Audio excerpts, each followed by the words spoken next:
Welcome back to Snetterton for the second race of the weekend for the F3 Cup Championship, and again the car started to assemble on the grid with a very small championship margin between George Lyne and Shane Kelly, just 7 points difference coming into this second race of the weekend. In terms of the grid for race number 2, it's going to be Robbie Watts who starts from pole position. Hopefully he'll have a better ending than he did in race number 1. Paul Dagg, race 1 winner, starts alongside on the front row.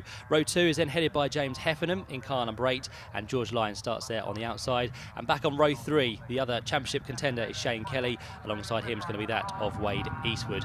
15 minutes once again to look forward to as the red lights go out. We are racing, and thankfully this time everyone gets away nice and safely off the line, so no incident there. Then as the leaders work their way towards the first corner, Robbie Watts under attack from Paul Dagg straight away. Round the outside he goes at Richie's corner. Paul Dagg takes over the lead of the race pretty much instantly here at Snetterton. A very quick peddler is Paul Dagg. He's got ahead of Robbie Watts. The fight for third is well and truly on as well in this early stage. George Lyne trying to get the job done on James Heffernan. Let's see if he's managed to achieve it down towards Palmer. Yes, he has. The number 10 car has moved ahead. James Heffernan there in fourth, and right up with them is going to be number 11, Shane Kelly, another of the championship protagonists here this weekend at Snetterton. But what can he do about those ahead, and what can he do about those to try and keep at bay behind? Got Wade Eastwood up onto his tail straight away in car number 15 as he'll negotiate Agostini for the first time. Got the likes of Malcolm Scott and Mark Harrison towards the rear of the field, but this is where we need to be looking, of course, with the championship, as we said, just 7 points difference between that man there, George Lyne, and that man there, number 11, Shane Kelly, as they work their way on towards the back straight for the first time. Can Shane Kelly get close enough to James Heffernan? Doesn't look like it. Here comes Jacopo Sebastiani out the slipstream to try and get past his teammate Wade Eastwood in towards the left-hander at Brundle. So Jacopo Sebastiani goes through. That progresses him up inside the top 6 places. And around the outside there goes number 60, which is Malcolm Scott. Good to see that he's got his car repaired after the race 1 incident where he lost the left rear wheel, but that's all back in place, and Malcolm Scott seems to be going as best as ever by the looks of it. So he goes down towards the final corner where the leaders are just about to head across the line to complete lap number 1. James Heffernan sits there in 4th position. George Lyne and Robbie Watts just starting to ease away now in 2nd and 3rd places. Is George Lyne going to be brave enough to have a look in towards the first corner? Doesn't look like it. They're only separated by 0.4 of a second as they cross the line. And thankfully for now as well, the conditions are much drier than we had in the first race, where the heavens did open at the end of the first race. They all had to struggle their way through to the checkered flag, but all just about survived. But race 2 is much drier, which is good to see, which gives us flat-out racing from these Formula 3 cars. There goes the rest of the pack through. You've got number 2 down the order a little bit there, Stuart Wiltshire, who did run well in the wet conditions. As under attack there is George Lyne for 3rd place, because James Heffernan trying to get his way through in car number 8. Just has to sit there in 4th position though, and in doing so he's just broke up the gap and the battle between George Lyne and the man ahead of him, Robbie Watts. So a slight increase in positions there. Here's Jacopo Sebastiani, who's now glued himself onto the back of Shane Kelly, so he's not done at this stage in the race. Shane Kelly seems to be getting pressure from every single angle this weekend. A man who came to Snetterton as the championship leader, but it seems to be falling away at his hands this weekend. But still, this race and one further one to come as well. George Lyne again, not really content with 3rd place, is he? He's looking to be passed here by James Heffernan as they power their way down towards the right-hander at the bomb hole. Can James do anything on the last couple of corners? Meantime, up the road, Robbie Watts has stormed away in 2nd place. That'll be a little bit of a breather for him for the next couple of laps at least, as they come down in towards Murray's once more. Paul Dagg still leads, by the way, and I think there's going to be a gap that grows on this occasion. So up towards the line, the top 4 head. Paul Dagg goes through. He now leads Robbie Watts by 4.2 seconds.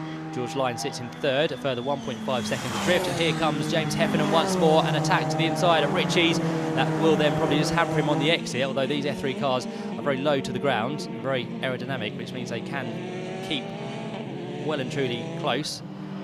There goes Paul Dagg through Palmer. Robbie Watts there, as we said, 4.2 seconds back.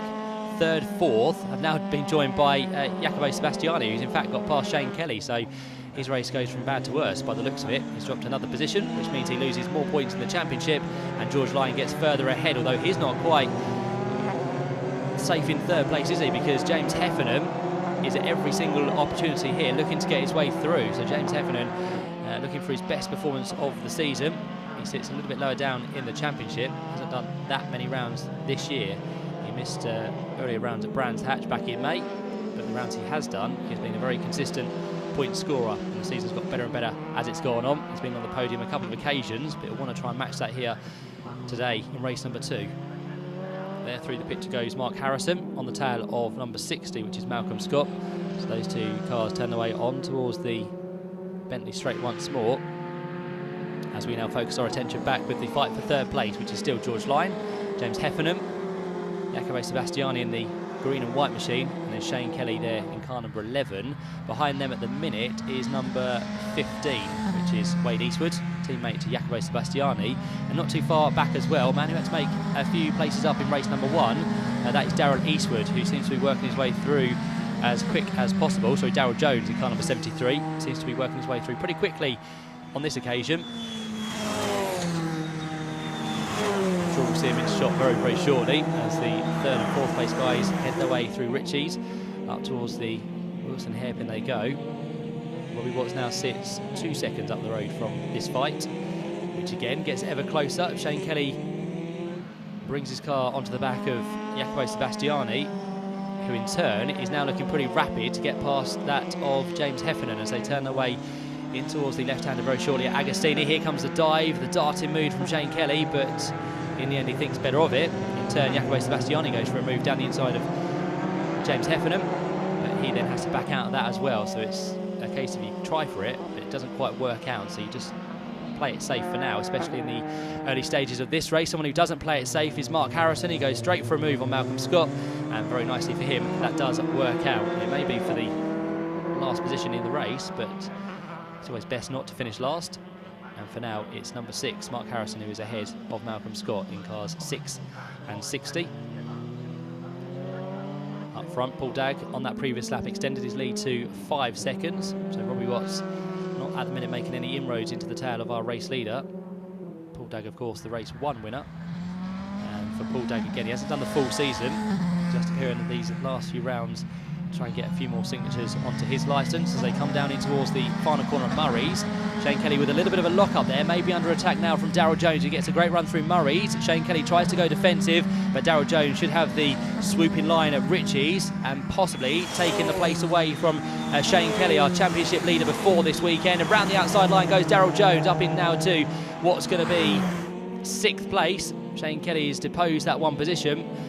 And again, in turn, he loses more championship points to George Line now, who still sits there in 3rd place. The day's running for George Line gets better and better. There through the picture goes James Heffernan, who still sits there in 4th place. He's tried on a couple of occasions to get past George Line, but for now he just has to sit and watch. He can't do that for too much longer because the next man he has to worry about is Jacopo Sebastiani, who is right there on the coattails of those 2 ahead of him. So Jacopo Sebastiani sits there in 5th place.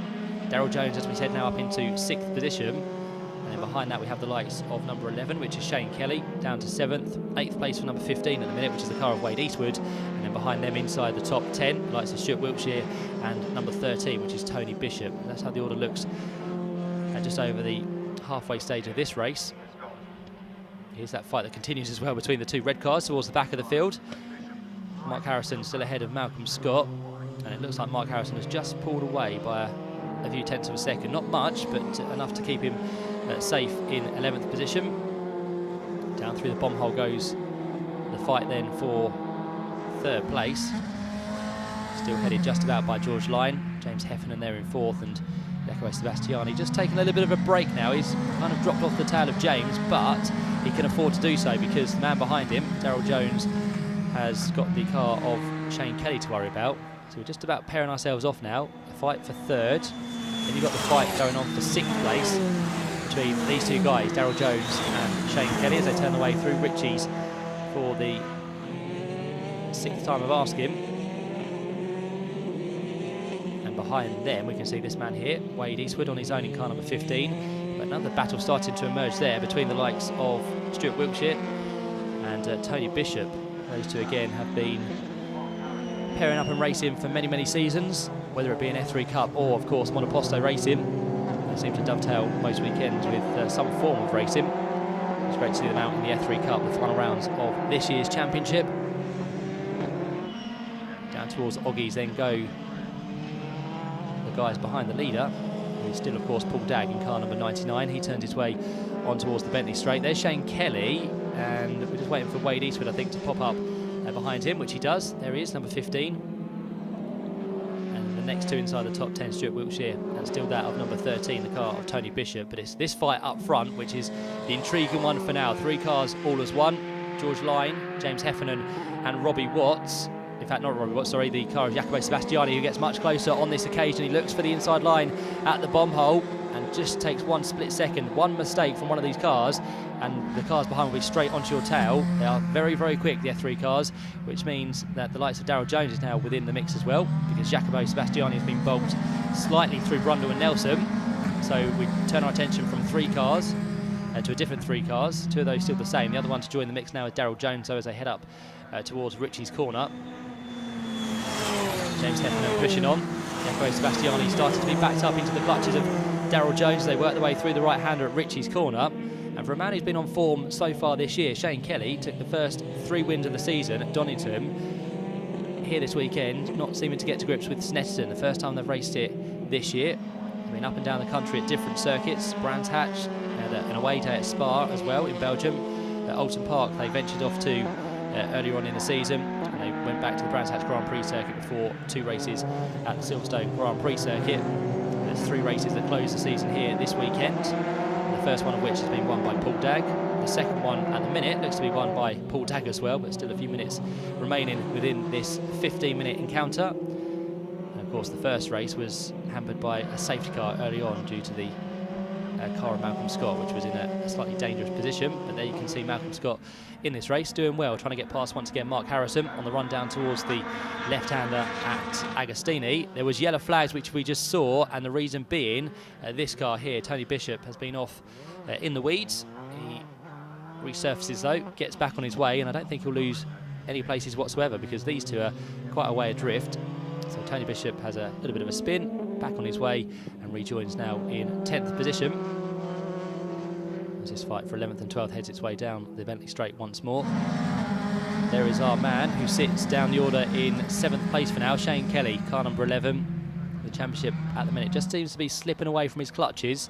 He's still got the one further race to come where he can put it all right once more, but George Lyne for now is the man who hassles our 2nd place man. I think the good thing for him is he's been now left to his own devices, because the likes of James Heffernan, who's under attack there from Jacopo Sebastiani, has to try and defend as best as possible, and in doing so George Lyne can just worry about what he needs to do ahead and starts to pull away now. But is that going to be the situation for the rest of this race? Because just as I said that, looks like James Heffernan has closed the gap once more, and with him he's starting to take Sebastiani and also Darryl Jones in car number 73, who just sits at the tail end of the battle for now as they work their way on towards the left-hander at Hamilton. It's almost a 5-car train now. I think they're close enough to be able to make moves. There's James Heffernan just behind the red and white machine of George Lyne, turning their way through on towards the right-hander at Williams. Paul Dagg, by the way, has now extended his lead to over 8 seconds, so he's comfortably in the lead. Nothing to trouble him in race number 2 either, just like race number 1, where he won by a slightly smaller margin, because George Lyne managed to close the gap down to less than a second on the final lap. But the second race is a much more commanding victory for Paul Dagg. Second and third turn away through the bomb hole on towards Coram Curve for another time. And we're not too far away from the checker flag, I think, because time is starting to tick further away. There's James Heffernan still in 4th place, just going to fall shy of a podium, which he managed to grab in race number 1. And now he's down there in 4th place, still having to defend from Jacopo Sebastiani and also Darryl Jones, who managed to get his way up into 5th place in the earlier encounter. But for now, onto the last lap we go. Paul Dagg, Robbie Watts and George Lyne, your top 3. George Lyne again, he seems to do this on the last lap, close the gap right down between himself and his kind of chaser. So Robbie Watts is not done at the minute. That time through he was half a second ahead. Let's see if it gets any closer on to the last lap. Here's the fight still going on between 11th and 12th. It's Mark Harrison and Malcolm Scott. Malcolm Scott still within touching distance here to try and do something about Mark Harrison as they power their way up towards the end of this lap.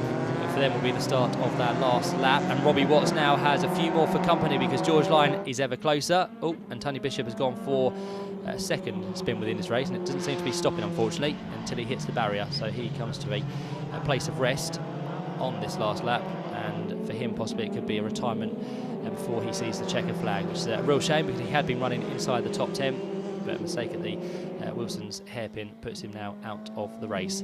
So down towards the left and right flick at Brundle and Nelson comes Robbie Watts with a long line of Formula 3 cars behind him, which include George Line, James Heffernan, who makes a slight mistake there. Here comes Jacopo Sebastiani looking for the inside line in towards the bomb hole. We'll come back to that very shortly because we're about to see our leader of the race become a winner. Paul Dagg, for the second time this weekend here at Snetterton, turns his way on towards the centre straight, checker flag in hand from the marshals, and it's going to be Paul Dagg who takes 2 out of 2 in the F3 Cup Championship here at Snetterton. Who is going to be second? Is it still going to be Robbie Watts? We wait for the Dallara to appear over the top of the crest, which he does. So Robbie Watts gets second. George Line, who is now of course our championship leader, comes through in third. And of course gains a few more points on that of Shane Kelly as well. So Shane finished in a slightly disappointing 7th place. Ahead of him was the likes of Daryl Jones, Jacopo Sebastiani and James Heffernan in car number 8. We'll have a full classification of the order very shortly, but we'll just get these two through to the line as well. That's going to be number 6 and number 60. Don't think there'll be any further changes between Mark Harrison and Malcolm Scott. They're going to work their way up towards the checker flag, and in the end they'll finish in 10th and 11th places after the demise of Tony Bishop on that last lap. So those two go through, but it is going to be the win, as we said, for Paul Dagg in the end by 8.1 seconds ahead of Robbie Watts. George Line completes the podium in 3rd place. James Heffernan gets another solid result in 4th, just ahead of Daryl Jones. Jacopo Sebastiani in 6th. Shane Kelly, and now slightly distant 2nd in the championship, ahead of Wade Eastwood, Stuart Wiltshire and Mark Harrison to round out your top 10 in race number 2 of the weekend for the F3 Cup Championship. And there are your top 3 on the podium celebrating together. 3rd place, as we said, for George Line, 2nd and a handshake from Robbie Watts, and our race winner is that of Paul Dagg, and he is speaking to Alan Hyde down there on the podium. Many congratulations. The weekend dream continues. It really is. It really, really is. Yeah, I can't say that enough. And that was really enjoyable. I'm getting more used to the car. It's becoming more a part of me. I'm loving it on the track with every run, so it's loving it. It's nice when you have proper conditions as well, that the slick tyre and the car can all work together as they were designed. Yeah, absolutely. I have a kind of a feeling it's going to be dry and for the race and for the afternoon, so hopefully that's true, because the car is so awesome in the dry around those corners. Right, I saw him on the entry list. I know his background from Formula Ford and that, and he's got other cars that he races at in Ireland, so I knew he was going to be quick, but not quite as quick. But no, well done to him. We had a good race today. Bit rubbish yesterday, but yeah, another one this afternoon, and see what we can do and try and help George here to lift that big trophy today. Nothing like a bit of pressure on you, George, but I mean the pressure is there, isn't it? You're dealing with it well, you're just absorbing it. A little bit. It was a bit of a scrappy start, and then as the race settled down we started concentrating on catching Robbie. We had enough to catch but not quite enough to overtake, unfortunately, but happy with 3rd. Good points championship. Lots of points. Are you doing the maths as you go round? Do you know what you need to do? Do you know how it's all going to work out when you're in the car? No, you just do the best you can do. I just drive around, I'm afraid. I don't do the maths, not so good at that. Wait until the team fill you in. Well, can I tell you it's very close? Yeah, thank you very much. See how the last race goes. So with race 2 completed, the championship is still not quite decided. It's going to be down to George Line and Shane Kelly in the 3rd and final race of the weekend and of the year to look forward to. We'll find out what happens in race 3.